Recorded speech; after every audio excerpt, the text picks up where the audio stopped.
On coronavirus situation in India, The Hindu. As 2020 draws to a close, Indians will look forward to the new year with wariness and hope after suffering one of the worst years in history. Health-wise, nearly 148,000 registered deaths due to COVID-19, and economically, loss of livelihoods.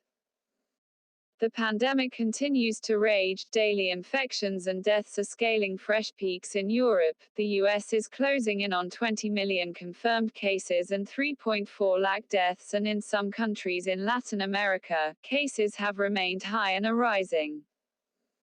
In contrast, while India still registers the highest number of daily infections and deaths in Asia, the daily rate has come down significantly to a 7-day rolling average of less than 24,000 cases and 250 deaths between December 20 to 26, from the peak of close to a lakh and more than 1,000 deaths a day in mid-September. These are much lower numbers compared to the US and comparably fewer than those registered in the larger countries in Europe and Latin America. India still tests a middling number, 732 tests and 15.8 confirmed cases per million people, compared to the rest of the world.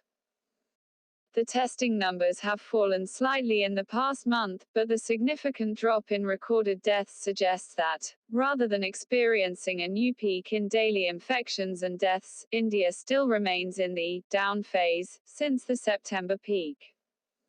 That the case and death curves are headed further south is a good sign for the health infrastructure.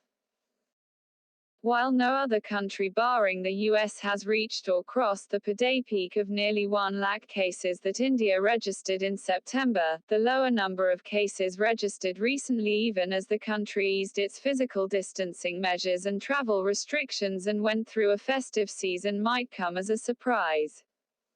But as virologists Jacob John and M.S.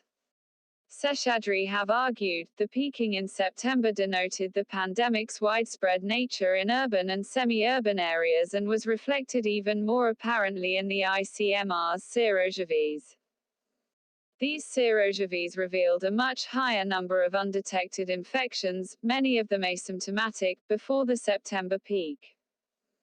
As the virus ravaged the urban centers and spread to rural areas, the virologists estimated that nearly a third of the population had already been exposed, indicating that half of the herd immunity level required to end the spread had already been reached by mid-September.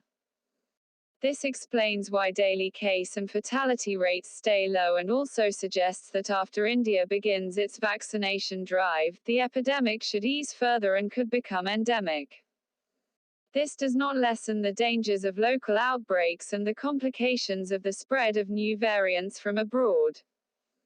The standard safety measures, mask wearing, hand hygiene, absence of crowding and renewed testing and tracing, must remain.